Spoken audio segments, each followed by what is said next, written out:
देवर, जो आज आपका भाई नहीं है, घर पे चलो। एक साथ सोते हैं। आज मेरी चिड़िया बहुत गर्म है, ठंडा करके जाना।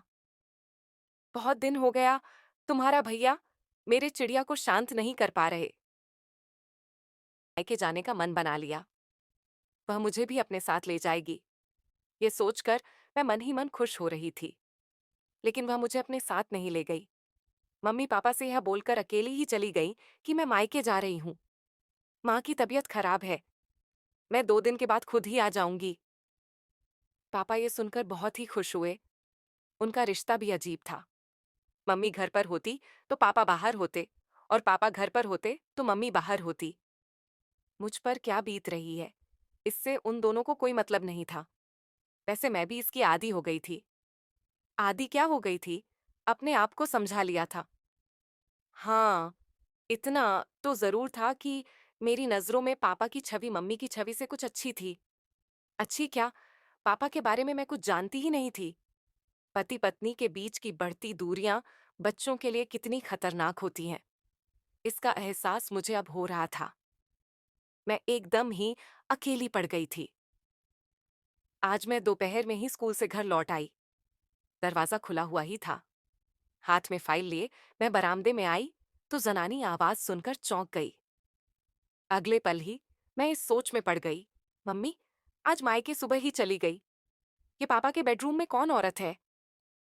मैं ये सोचती हुई बेडरूम की ओर बढ़ गई। खिड़की का दरवाजा बंद था। दरवाजे में कुंडी लगी हुई थी। मम्मी पापा का बेडरूम एक ही था। मुझे ज्यादा सोचना नहीं पड़ा कि अंदर का नजारा कैसे देखूं। दरवाजे के उस छोटे से छेद से होकर एक आंख बंद कर दूसरी आंख से मैं अंदर झांकने लगी। पापा एकदम निर्वस्त्र थे, और वह महिला जिसे मैं कुछ कुछ पहचानती थी नाइटी गाउन में थी। वह पापा के साथ 1-2 बार घर पर आ चुकी थी। मैंने दिमाग पर जोर दिया तो उसका नाम भी याद हो आया। उसका नाम रवीना था। रवीना यही कोई 22-23 की छरहरी देह वाली खूबसूरत महिला थी। वह मम्मी से अधिक सुंदर भी नहीं थी तो कुरूप भी नहीं थी। मैं हैरान थी। जिस पापा को मम्मी पसंद नहीं करती है, उस पापा को एक उससे कम उम्र वाली युवती पसंद करती है। यह ईश्वर की कैसी लीला है। इतने में ही रवीना ने नाइटी गाउन उतार कर एक तरफ रख दिया। मेरे तो पैरों तले से जमीन ही निकल गई। मैं यह सब देखकर हैरान हो रही थी। कमाल है, बातचीत से इतनी सभ्य और सौम्य दिखने वाली रवीना कितनी चालू है।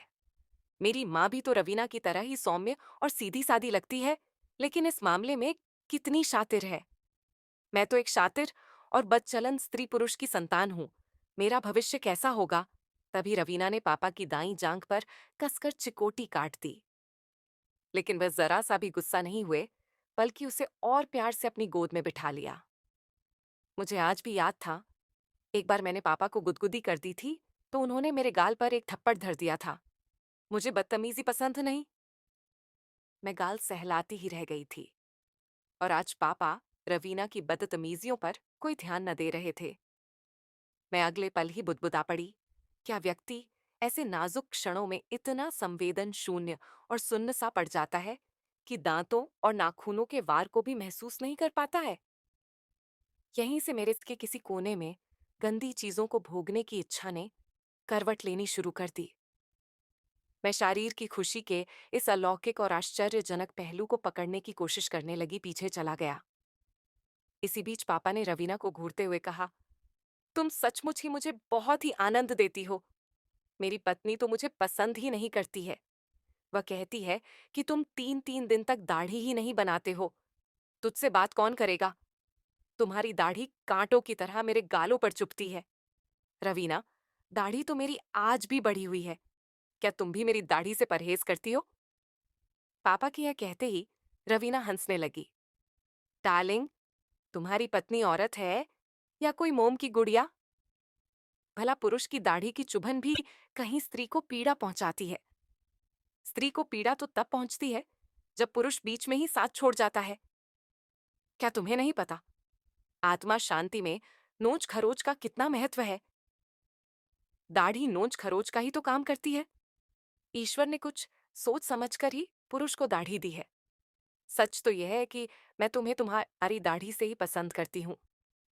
ये कहते कहते रवीना ने पापा को बाहों में समेट लिया और अपने चिकने और मुलायम गाल उनके दाढ़ीदार गाल पर रखकर रगड़ने लगी। ये मेरे लिए एक नया ही अनुभव था। मैं आश्चर्यचकित होकर सोच रही थी, यहाँ तो कोई भी किसी से प्यार नहीं कर ठे रहा। यहाँ तो केवल सहवास की ही प्रधानता है। रवीना पापा को इसलिए पसंद करती है क्योंकि उसे पुरुष की दाढ़ी की चुभन अच्छी लगती है, और मम्मी वेदांत अंकल पर इसलिए मुग्ध है क्योंकि वह सहवास कला में निपुण है और साथ ही चिकने गालों वाले हैं। ये दोनों स्त्रियां ही हैं, लेकिन इनकी पसंद अलग अलग है। शायद यही वजह है कि स्त्री पुरुष अपने जीवन साथी को छोड़कर कहीं बहक जाते हैं। बहक क्या जाते हैं, अपने मनपसंद किसी सुयोग्य साथी की तलाश कर लेते हैं। मैं भी तो एक स्त्री ही हूं।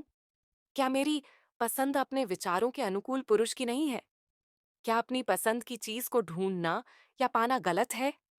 नहीं, पापा, मम्मी, वेदांत अंकल, रवीना आदि सब बहके या भटके नहीं हैं।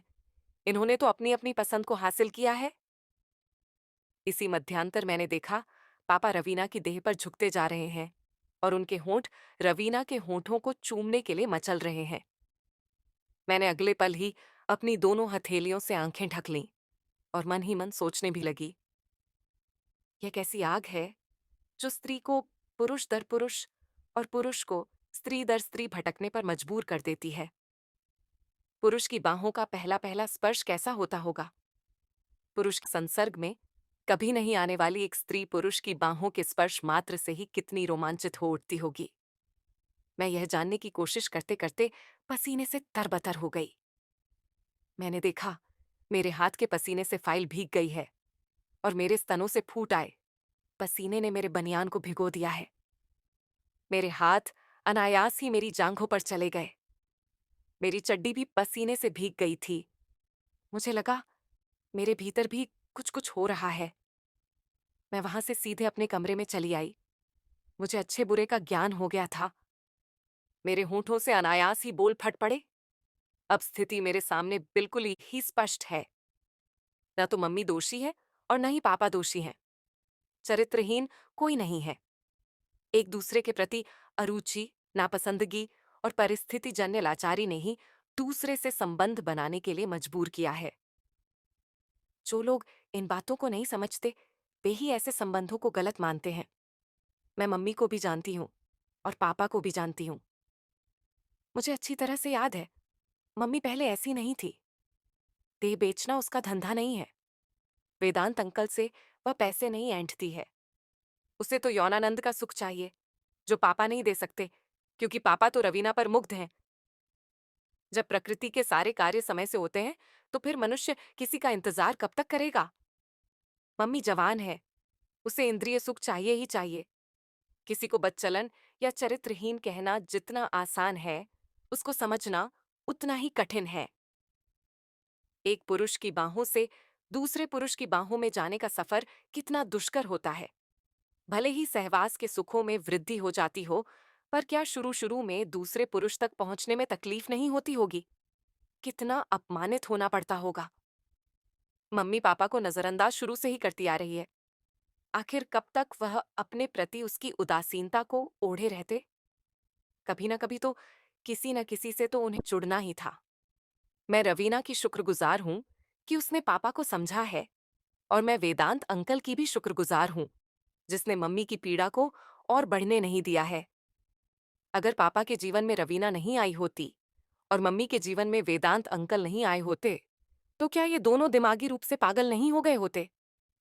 इन अवैध संबंधों ने ही तो उन्हें यौन रोगी होने से बचाया है। इतने में ही मेरे विचारों की श्रृंखला टूट गई। पापा दरवाजे में खड़े थे और रवीना उनके पीछे खड़ी थी। मेरे बोलने से पहले ही दोनों मेरे नजदीक आकर बैठ गए। मैंने देखा, दोनों के ही चेहरों पर गजब की ताजगी और आत्मसंतुष्टि थी। मेरे मन में पापा के प्रति कोई मैल भाव नहीं था। मैं रवीना को भी एक बदचलन औरत नहीं मानती थी। मम्मी के लिए भी मेरे मन में कोई बैर भाव नहीं था। परिस्थितियां ही ऐसी बन गई थीं कि सब घालमेल हो गया था। ऐसा कभी मेरे साथ भी हो सकता था या किसी दूसरे के साथ भी। मेरी तरह विचारधारा शुरू-शुरू में इन लोगों की भी होगी। जब परिस्थितियां इनके प्रतिकूल होती गईं, तो इनके विचारों में भी बदलाव आता चला गया। मेरे भीतर एक गजब का आत्ममंथन चल ही रहा था कि पापा ने मुझे टोक दिया, काजोल बेटी, क्या सोच रही हो? तुम्हारी पढ़ाई कैसी चल रही है? ठीक चल रही है पापा। मैंने यह कहते हुए पापा की ओर देखा, तो वह मुझसे आंखें मिला न सके। मैं बोली, पापा, मैं तो तुम्हारी बेटी हूं। तुम मम्मी के लिए या दुनिया के लिए जैसे भी हो, लेकिन मेरे लिए तो सिर्फ मेरे पापा ही हो। और मम्मी भी तुम्हारे लिए कैसी भी क्यों ना हो, पर मेरे लिए तो मेरी मम्मी है। मैं जानता हूं बेटी। ये कहते कहते पापा ने मुझे अपने गले से लगा लिया। मैंने महसूस किया पापा कुछ कुछ ये जान गए थे कि मुझे मालूम हो गया है रवीना से उनके क्या संबंध है। इतने में ही रवीना ने अपने पर्स से टाफियों के 2-3 पैकेट मेरे आगे रख दिए। तुम्हें ये टाफियां पसंद है ना? मैं तुम्हारे लिए ही लाई हूं। रवीना ये कहकर हंसने लगी।